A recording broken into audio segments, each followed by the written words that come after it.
But then that just begs the question, what in the world was the initiating force behind all of this? And how in the world was this ever able to continue for so long? Well, let's see if we can get some more clues from everything they told us.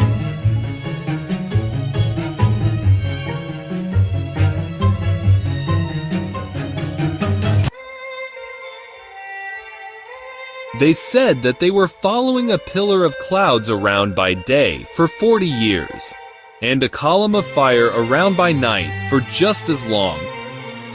And they said they were always beneath the shade of the clouds of glory. And when those clouds would move their shade, they would just pick up and go with them.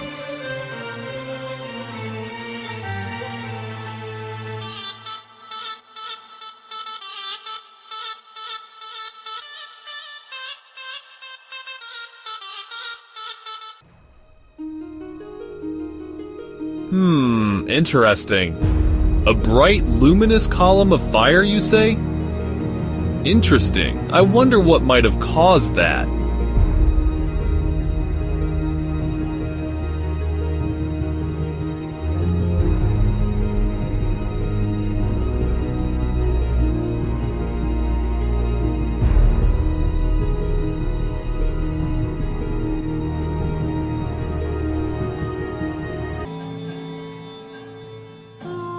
Well, if you had a magnetic excursion event right above that coastal area, then that would have definitely caused that. Where the Earth's magnetic field is effectively weakened, at least in that one specific area. And then that fire would have also meant that a whole bunch of extra solar energy was just pouring directly down into that region.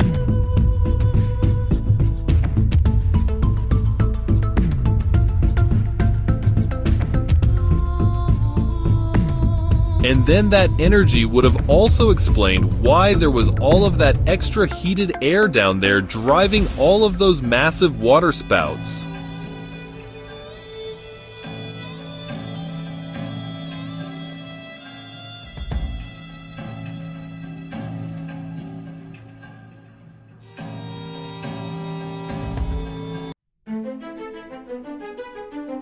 And then that anomalous heating from the upper atmosphere would also be causing a very dramatic high-pressure system.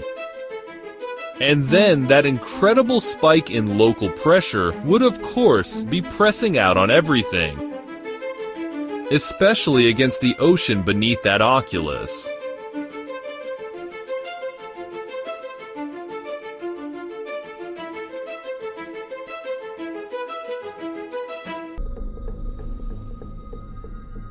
Whenever there's a hurricane that's making landfall, if it's big enough, it'll also drag the ocean up onto the land with it.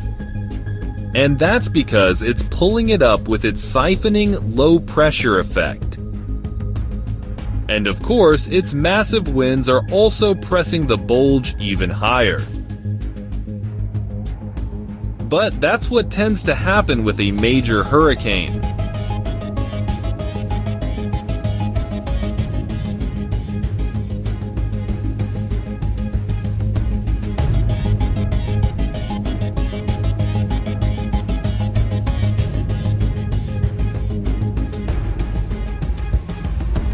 Well, our inverted system out there in the desert would be having precisely the opposite effect. This pressure would be crushing down the ocean. And then the winds, of course, would be blowing radially outwards and magnifying this effect.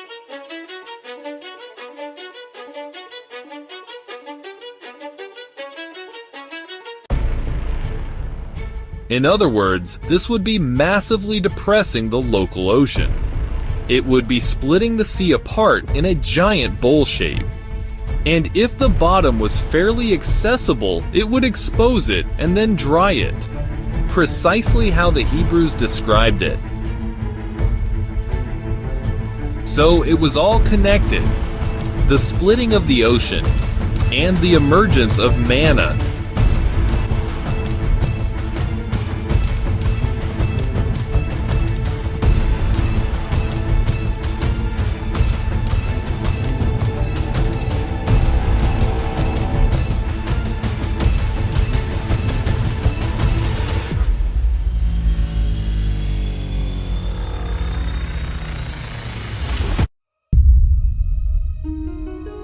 But then this still begs the question of how this aurora borealis effect even happened in the first place.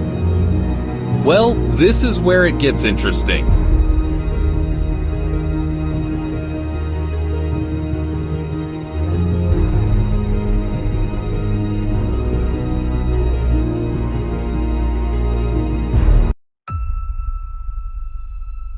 What causes the auroras to begin with?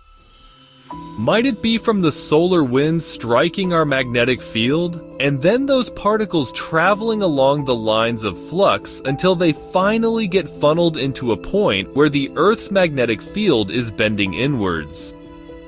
Indeed it is.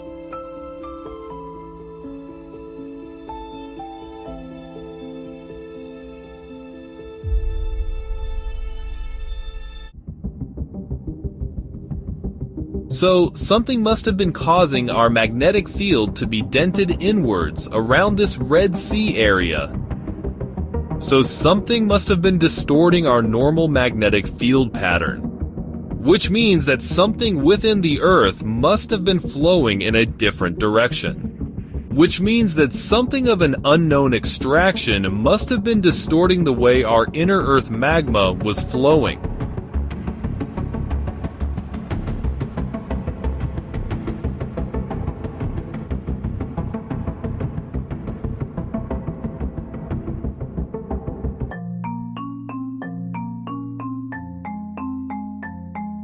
But what exactly? What in the whole wide world could have initiated that type of flow disruption?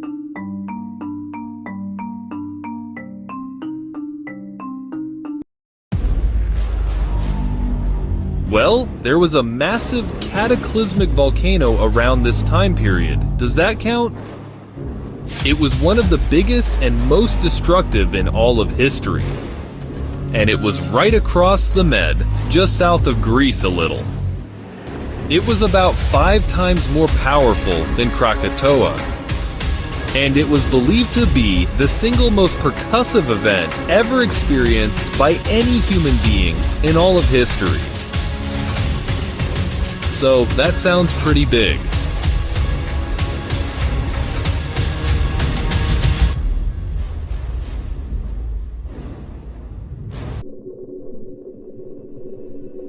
There were obviously lots of things going on inside of the Earth at that point. Lots of things being jostled and moved around. So, yeah, that could definitely have caused a major magnetic field distortion. But we can even take this one step further.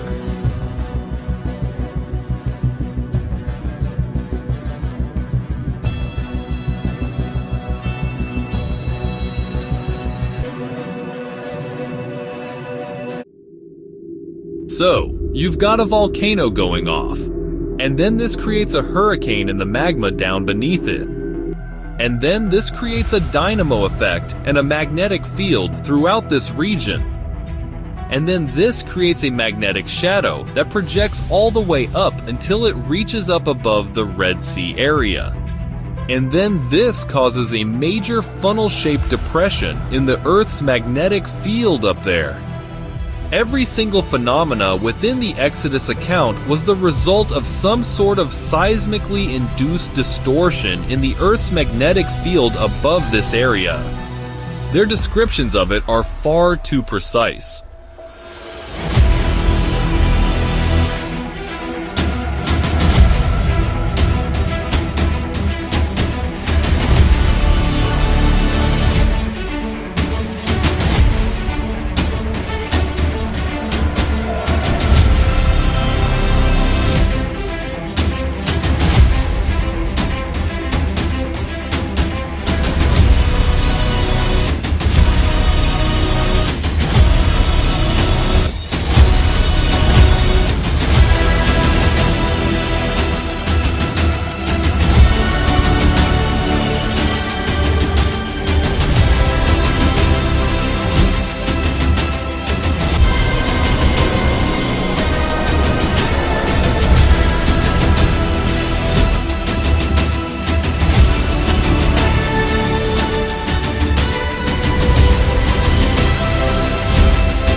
So, there you have it. The seismic activity causes everything. The plagues which descended upon Egypt, which are all known to be side effects of limnic eruptions.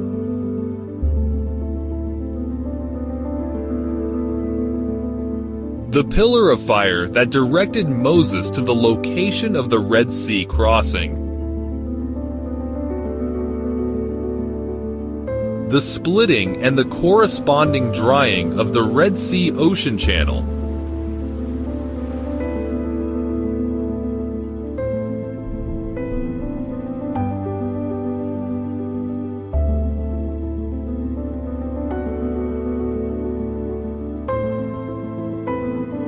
The column of clouds that came between them and the pursuing Egyptians.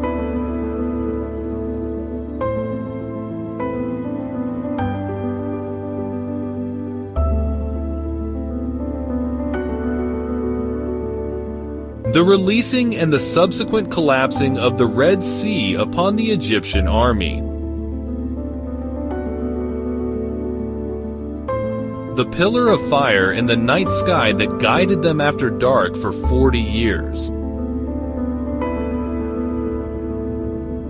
The pillar of clouds beneath that fire that also gave them shade in addition to guiding them.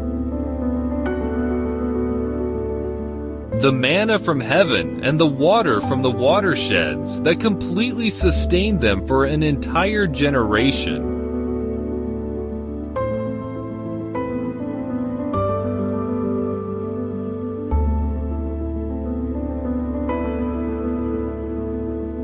And also every other phenomena, from the events at Mount Sinai to the destruction of the fortress of Jericho.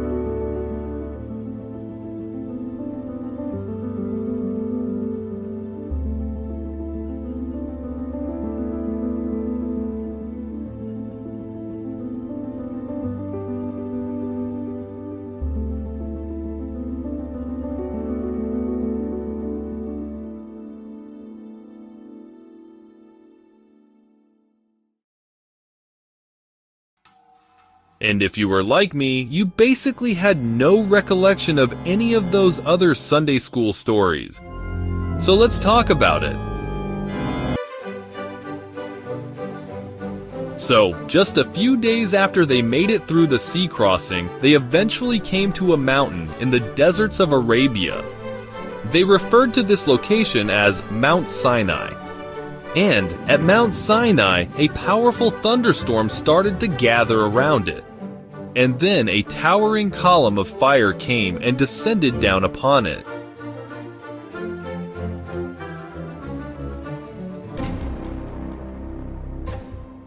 They said that there was a smoke that began to rise up and issue forth from the mountain.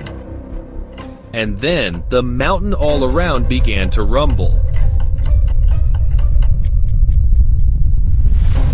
And then a massive heavy horn began to blast from it.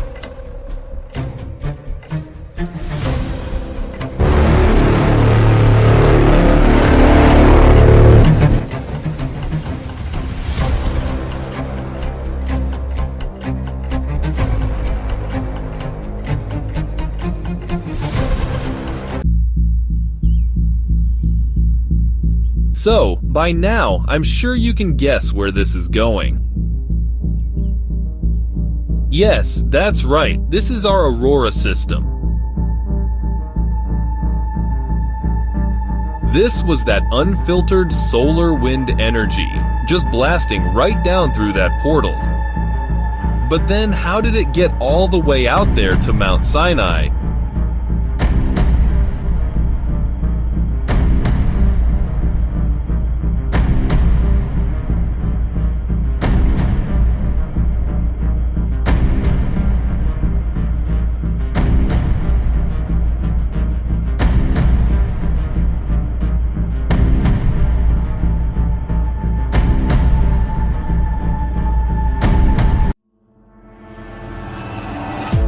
Well, the Earth's magnetic field is actually dynamic. It likes to move around and just sort of meander. So of course, as the field was doing this, it would be moving that system around, and also changing its intensity and modulating it.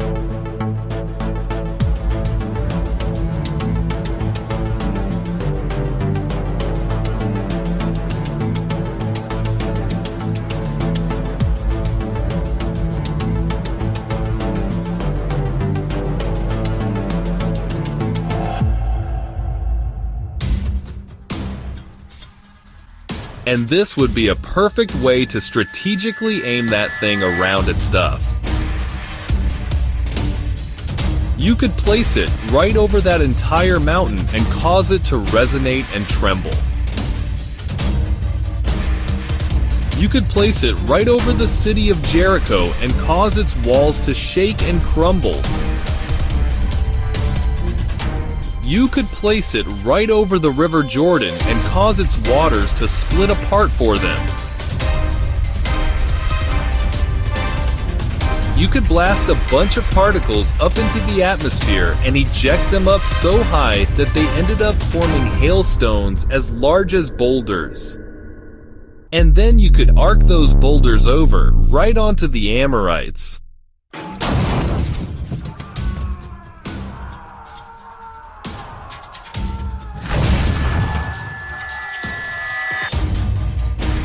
And then you could crank that corona system up for a grand finale, and you could ignite that auroral blaze and turn the night into day for them.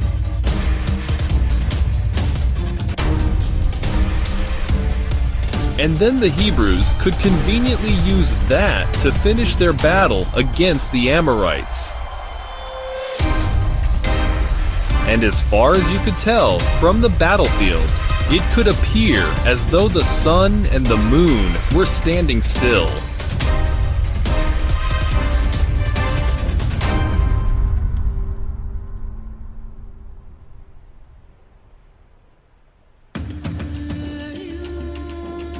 So, there you have it. Absolutely everything that the Hebrews claimed they experienced could have so easily been the work of this one single phenomenon.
Well, what about Moses and his burning bush? Surely that must have been embellished, right? I mean, how could a bush just start burning but then just never consume its own substrate? How is that even possible? Did Moses just accidentally ingest some mushrooms or something?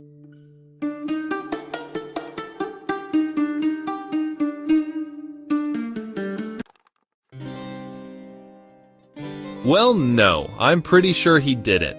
In fact, I'm pretty certain that this entire event was just some good old-fashioned St. Elmo's fire. St. Elmo's fire is one of the coolest and most elusive events in nature. It happens when there's a charge difference between the objects on the ground and the air around them, and when the air itself has some sort of frost or dust in it, and when the air particulates themselves can accept that charge directly into them.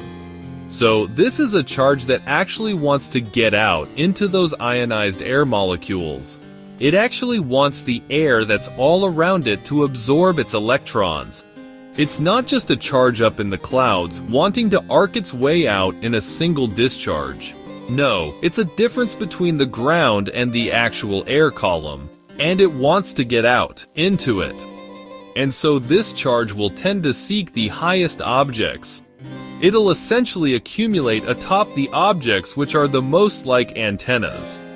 So it'll accumulate in things like trees, and mountaintops, and in the masts of ships at sea out on the water.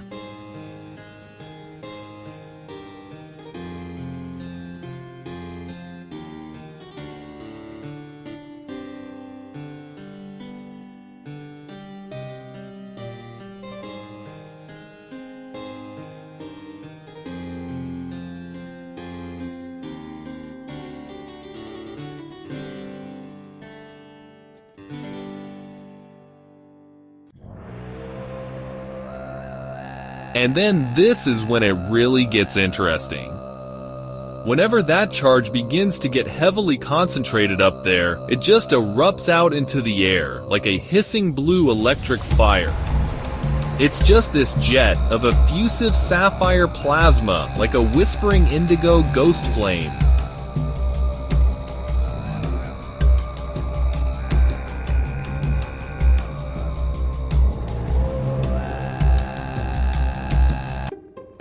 And what's more is that it never actually heats up its substrate or ever burns down its structure. It just fizzles directly off of its most elevated extremities.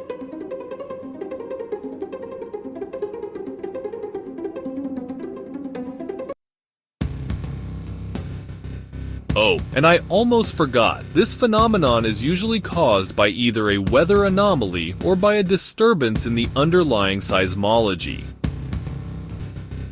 So there's that seismic activity again.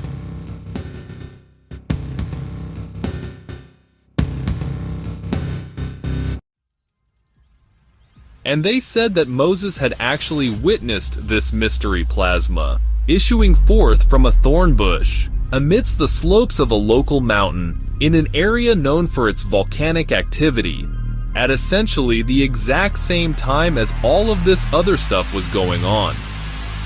So, there you go. Perfect recipe for St. Elmo's fire.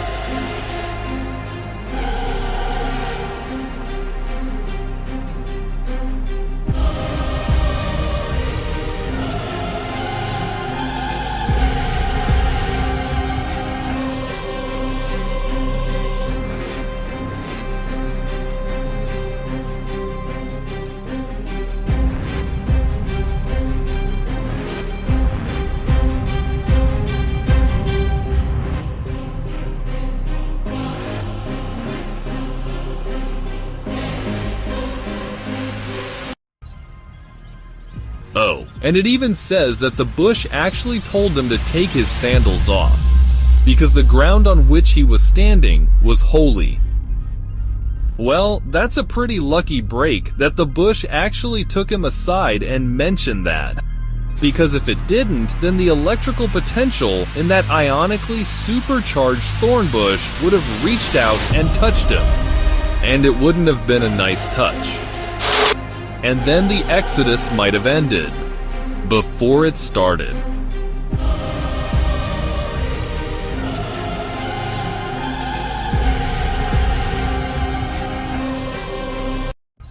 So, there you go. Absolutely everything they claimed they saw was all related to this one single era of seismic activity.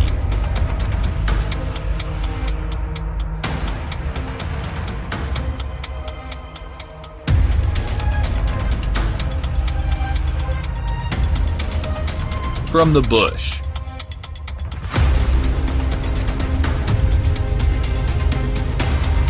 to the plagues,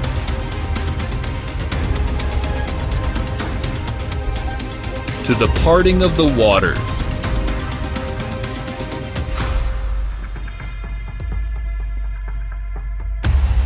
and from the manna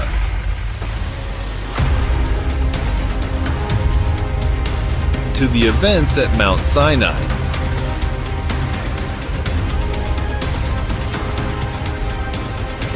And then the sun even appearing to stand still.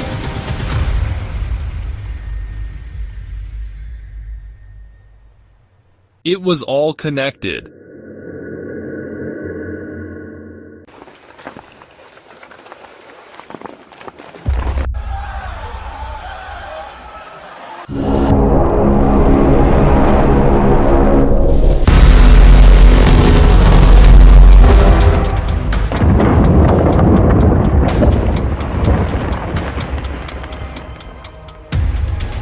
And it was all so intuitive. And they described it so perfectly. Like an encrypted treasure map. Touché, my ancient Hebrews, touché. You win this round. I'll give you this one. But you owe me. And the fact that they just kept having all of this absurdly impossible luck with all of these events taking place is essentially your biggest clue that there was something a bit more peculiar going on. If you know what I mean.